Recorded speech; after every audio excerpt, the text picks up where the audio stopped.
Bonjour à toutes et à tous à la une de ce journal. Patrice Emery Lumumba, un nom qui résonne au-delà de nos frontières et de notre histoire particulière de la République démocratique du Congo, héros national, l'un des pères de l'indépendance et de la lutte anticoloniale, le premier ministre de la République démocratique du Congo se souvient ce 17 janvier de son assassinat. Patrice Emery Lumumba, un destin pour l'Afrique. Poursuite de la 33e édition de la Coupe d'Afrique des Nations de football au Cameroun à 17 h. Vous suivrez les matchs Cameroun-Cap-Vert et à la même heure à Bafoussam, les étalons du Burkina Faso vont défier les Walias de l'Éthiopie. Les détails dans ce journal. Bienvenue à ce journal. Sont-ils finalement oubliés de l'histoire des années de l'indépendance? Les compagnons de Lumumba auront un monument en leur mémoire. Une initiative du chef de l'État Félix-Antoine Tshisekedi Tshilombo, annonce faite par l'ambassadeur de la RDC à la République du Congo, Christophe Muzungu, nous dit Lisette Mujinga-Mutombo. Accueillir auprès de ces lieux-là, pour vous annoncer, il y a une stèle qui sera bientôt construite en mémoire de ce martyr. Le site nous a été donné par l'ancien président de la République et sénateur à vie, Joseph Kabila Kabange, et l'ordre vient d'être donné par le président, son excellence Félix-Antoine Tshisekedi Tshilombo, afin que le 15 février prochain, nous puissions avoir une place pour nous recueillir en mémoire de nos parents.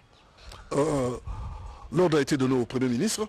Et nous attendons que le Premier ministre puisse intéresser l'entreprise devant effectuer les travaux afin que le 15 février, les autorités puissent inaugurer la stèle. 17 janvier, journée commémorative de l'assassinat de Patrice Emery Lumumba. Quelques personnalités se sont souvenues de ces héros nationaux. La Fondation Musée Laurent Désiré Kabila qui continue malgré les vicissitudes à nous donner l'opportunité de penser à Musée, à ses œuvres et à ses bienfaits. Lumumba, c'est notre héros national, le premier qui a eu à nous quitter dans des conditions assez particulières pour la liberté de l'indépendance et de la souveraineté dans notre pays. Et il restera gravé dans nos mémoires. Le Congo est grand mais pas trop grand, il exige de nous de la grandeur, disait Lumumba. Un peuple sans histoire, c'est un peuple qui n'existe pas. Ce sont des dates très très importantes qui symbolisent l'attachement à la patrie, l'amour de la patrie, et donc les générations à venir doivent avoir comme paradigme du patriotisme, du nationalisme, le deux figures de proue, Mzee Laurent Désiré Kabila et Patrice Emery Lumumba. Il a été le modèle de patriotisme, il a versé de son sang pour que nous ayons la paix, pour que nous soyons libres. Nous continuerons à porter haut le flambeau, il ne mourra jamais parce qu'en nous, il reste vivant. Les paroles de Musée sont des paroles qui sont maintenant utilisées dans l'église pour prêcher le peuple de Dieu, pour nous montrer la grandeur de cet homme qui nous a quittés et dont nous devons perpétuer la mémoire. Le principe de Musée de se prendre en charge, le principe de Musée de ne jamais trahir, tout a été une prophétie aujourd'hui qui commence à nous refaire dans l'espace de nos mentalités. On était ensemble. Et même à la formation de nos idéologies et des tactiques militaires en Chine, nous étions ensemble. C'était lui, c'était moi et lui. Le pays leur appartient, ils doivent tous rester unis sans la question de tribalisme, régionalisme, ethnicisme, tout. C'est les nationalistes. Parce que Kabila, Laurent, comme Lumumba, c'était des patriotes nationalistes, panafricanistes, reconnus universellement. Ça, c'est le message pour la jeunesse, qu'ils soient tous unis.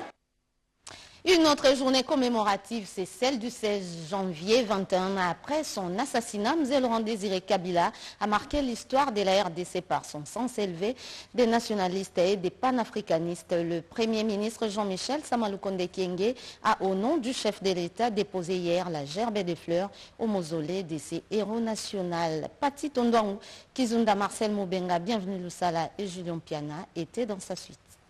Il a voulu honorer la mémoire de ces héros nationaux qui est Laurent Désiré Kabila, troisième président de la République démocratique du Congo depuis son accession à l'indépendance, assassiné le 16 janvier 2001. Le chef de l'État Félix-Antoine Tshisekedi Tshilombo s'est fait représenter au mausolée de ses soldats de peuple par le Premier ministre et chef du gouvernement Jean-Michel Sama Lukonde Kyenge.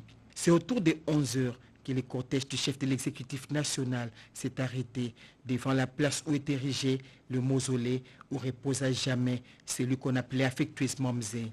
Le commissaire provincial de la police ville de Kinshasa, Sylvano Kassongo, était présent pour accueillir Jean-Michel Sama Lukonde Kyenge qui avait à sa suite plusieurs membres du gouvernement. Direction l'intérieur du mausolée pour les dépôts de la gerbe des fleurs au nom du président de la République. Geste répété par le ministre Chéribin Okende du Transport, cette fois pour le compte du gouvernement Sama. Après le recueillement, le chef de l'exécutif national a signé les livres d'or, une façon d'honorer la mémoire des faits le président Mzé Laurent Désiré Kabila qui, 21 ans après, les souvenirs restent encore frais dans la mémoire des Congolais. En rapport avec la date du 17 janvier, l'évêque William Ongonou, l'un des membres du comité d'organisation de cette journée commémorative, rappelle les combats de ces héros nationaux. Le 17 janvier, nous invitons tous les Congolais, Congolaises, nous invitons tous les lomombistes de venir nombreux et participer, présenter les hommages, les honneurs à l'hommage de notre héros national, Patrice Emery Lumumba. Et nous invitons aussi tous les enfants du Sanko de participer nombreux puisque nous allons recevoir le chef de l'État, lui dire un mot. Nous vous invitons, les enfants de Toutengenèse, venez nombreux, et les lomombistes, venez nombreux, nous allons célébrer le mémoire à l'honneur de notre héros national Patrice Emery Lumumba. Que Dieu bénisse la République démocratique du Congo. Hier, 16 janvier, la République démocratique du Congo s'est souvenue de Mzé Laurent Désiré Kabila, troisième président du pays, assassiné dans son bureau de travail. À cette occasion, une messe d'action des grâces a été organisée en mémoire de ces héros nationaux. C'était en la cathédrale du centenaire protestant, nous dit Odilon Kayuma à travers ses reportages.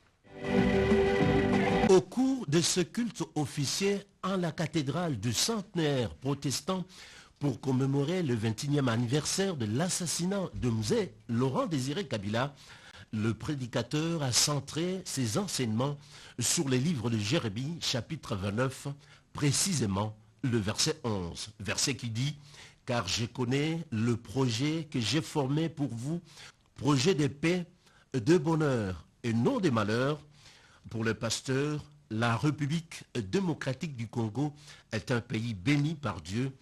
Comme aimait le dire Mzé Laurent Désiré Kabila, Dieu n'a pas formé un projet de misère, de tuerie pour la République démocratique du Congo. Par contre, l'Éternel a formé pour le peuple congolais un projet de bonheur, de paix, afin qu'il jouisse pleinement de ses immenses richesses sur son sol et dans son sous-sol. Invité à prendre la parole, la Fondation Mzé Laurent Désiré Kabila a remercié l'Assemblée pour les prières adressées à Dieu afin que l'âme de l'illustre disparu trouve le repos éternel. Après les cultes, direction mausolée où se repose le corps du soldat du peuple, la veuve Sifa Olive Lemé Kabila, la famille Mzé, le secrétaire permanent du PPRD Emmanuel Ramazani Chadari, les compagnons de Mzé et plusieurs personnalités ont déposé leur gerbe de fleurs, une manière de rendre hommage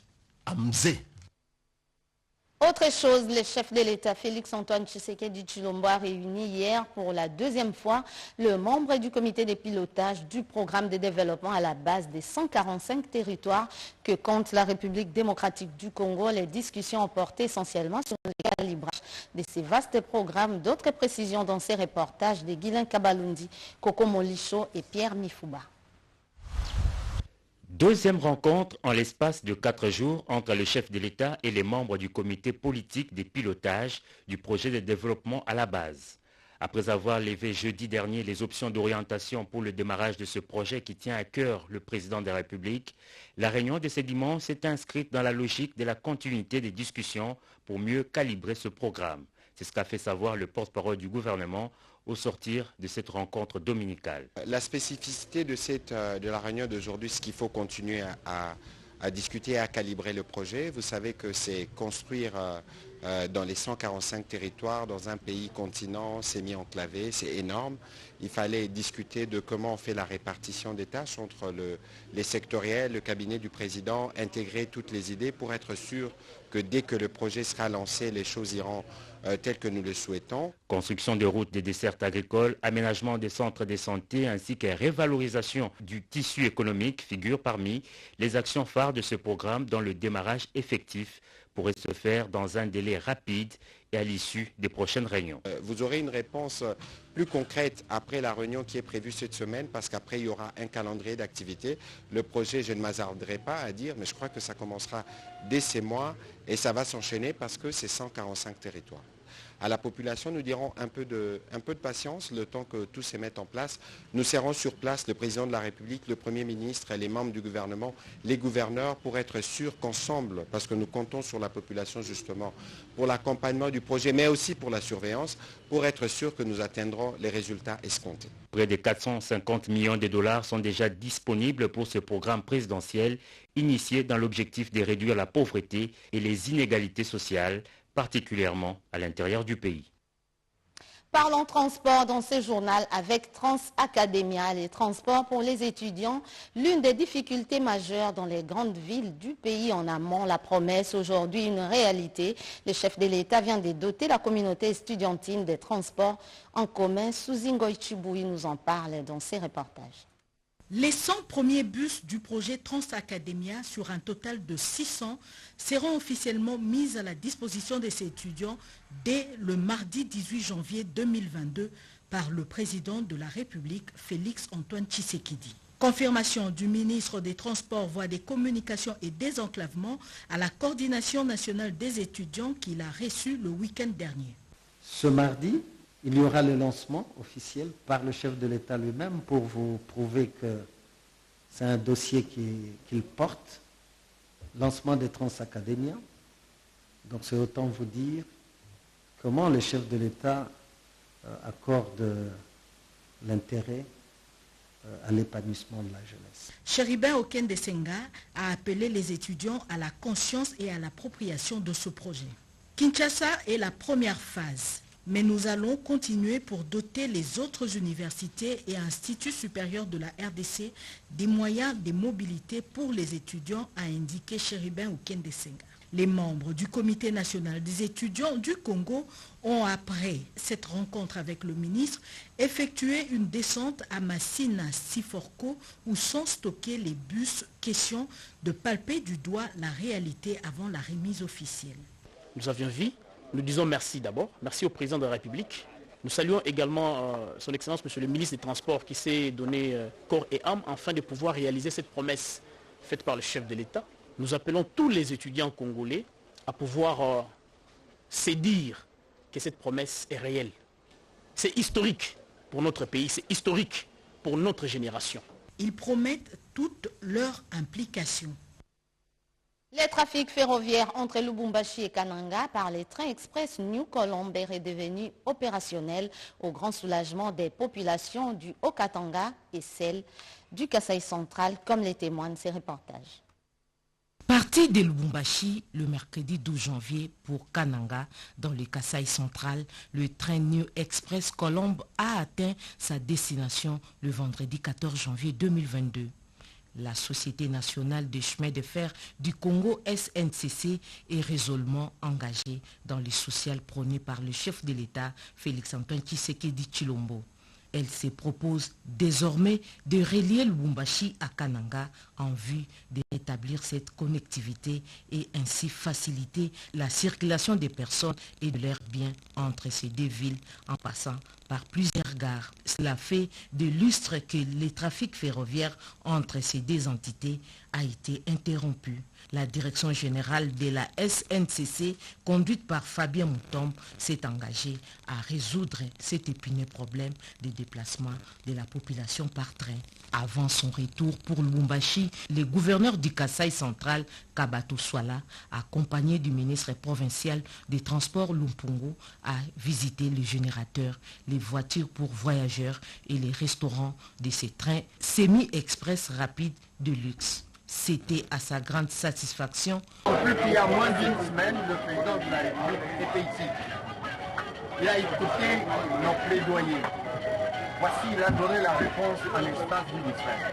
Nous sommes à bord d'un train parti de Lubumbashi depuis mercredi matin et arrivé à Kananga pour la Un grand soulagement pour la population qui vient de bénéficier d'un deuxième train après New Diamant Express qui assure la liaison entre Lubumbashi et Mouineditou. En Ituri, la communauté Walendu salue l'état des sièges et tient fermement au développement de leur chère et jeune province. Le développement d'une cité n'est pas seulement l'affaire de l'État, mais également de la communauté. Umoja Initiative, une organisation non gouvernementale, a compris la vision du gouverneur militaire de l'Ituri, le lieutenant général Luboyanka Chamadjoni, celle d'assainir son environnement à travers les initiatives locales. Désormais, le passage est ouvert entre les quartiers Nyakasanza à Lembabo grâce à un pont construit et financé par cette organisation locale. Ces ponts jadis dans un état de délabrement très avancé étaient source de plusieurs cas d'accidents, ont reconnu la population locale.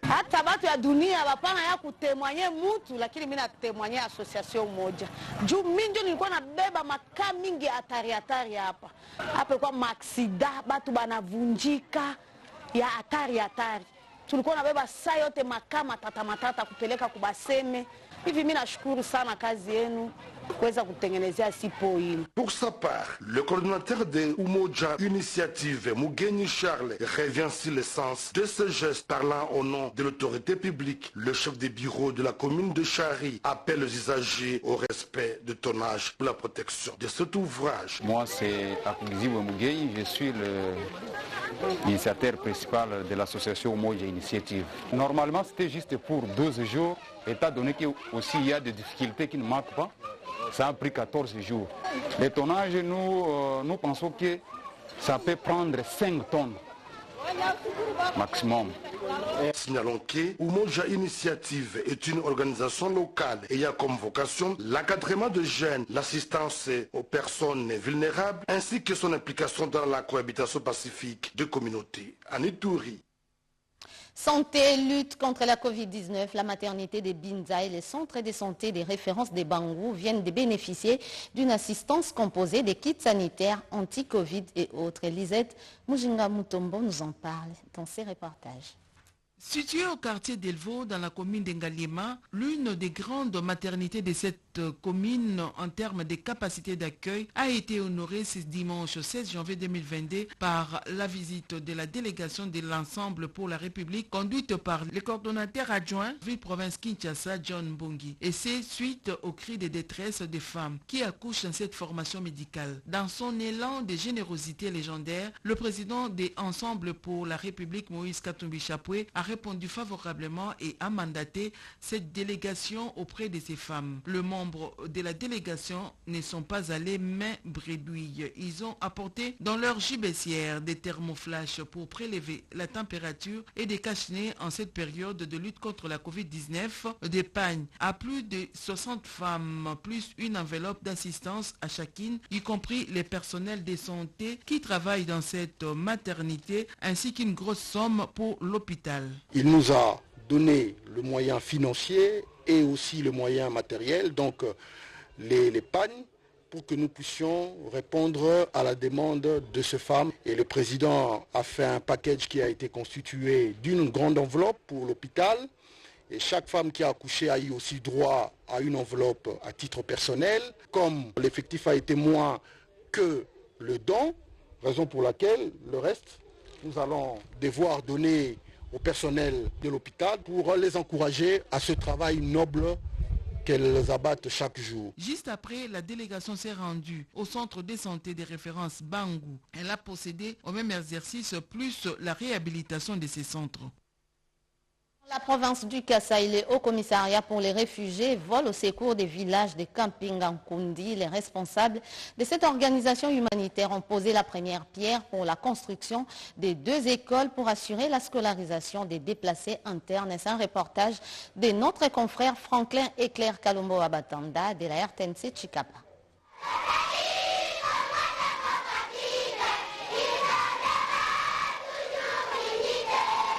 C'est un ouf de soulagement pour les enfants des rapatriés et déplacés internes de la province du Kasaï vivant dans le village de Kapingankoudi et Chamoussanda qui longtemps ont peiné pour étudier faute d'infrastructures scolaires viables. Le Haut Commissariat des Nations Unies pour les réfugiés, Bureau du Kasaï, en appui au gouvernement congolais, vient de procéder à la pose de premières pierres pour la construction de 2 écoles modernes à Chamoussanda et Kapingankoudi afin de faciliter la scolarisation des enfants de rapatriés, de placés internes et communautés hautes victimes de tristes événements dus au phénomène Kamouina Sapou qui a secoué la province du Kasaï. Toujours dans le cadre d'appui au gouvernement congolais dans la lutte contre le Covid-19, le HCR a réhabilité de fond en comble et équipé un pavillon de 9 salles à l'hôpital général de référence de Chikapa à Dibumba. M. Barry Alpha Oumar, chef de bureau UNHCR Chikapa, parle des objectifs poursuivis par leur agence en construisant ces infrastructures scolaires et sanitaires dans la province du Kasaï. Nous avons financé 2 écoles de 8 salles de classe et 2 bureaux de maîtres pour faciliter l'accès à l'éducation aux enfants qui seront relocalisés à Samoussanda et à Kapingankundi. Également, dans le cadre de la réponse Covid, le pavillon 9 de l'hôpital de référence de Dibumba a été réhabilité complètement par l'OACR. Désormais, nous avons 9 salles qui ont été équipées et qui peuvent accueillir les malades qui sont testés positifs pour leur permettre de bénéficier de soins appropriés. Au Kasaï central, les centres de santé et autres zones de santé de Demba viennent de bénéficier d'un lot important de médicaments, geste posé par la Fondation Chilter. D'autres précisions dans ces commentaires d'Anastasie Doumbou.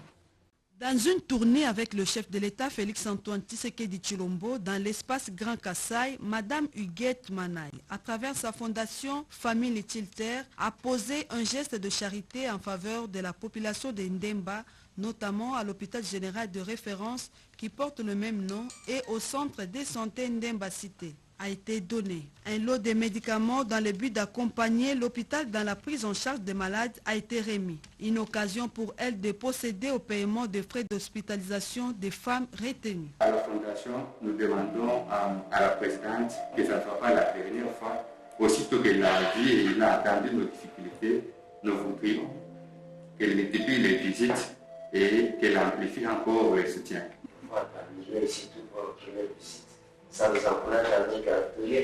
À l'orphelinat Marie-Mère de l'Espérance et le village Timbungu ont bénéficié de vivres et non-vivres, une façon d'apporter un sourire à la population d'Ndemba. Et pour terminer sa tournée, un lot de fournitures scolaires de bureaux a été remis au directeur de l'EP Lukole et Demba 1, question d'accompagner le chef de l'État dans sa vision.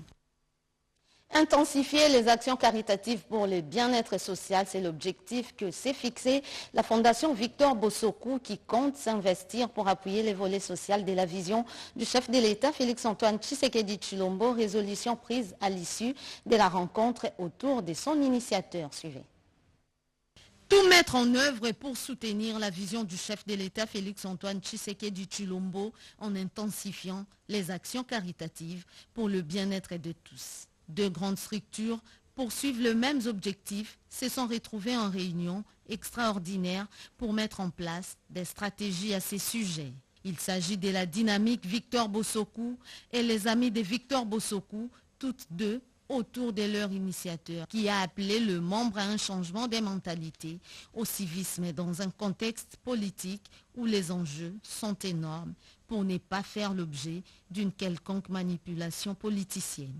Aujourd'hui, nous sommes réunis. D'abord, c'est pour annoncer et éclaircir l'opinion des retours des activités des amis de Victor Bossokou et Dynamique Victor Bossokou sur le terrain pour servir la nation. C'est ça le pourquoi de cette rencontre.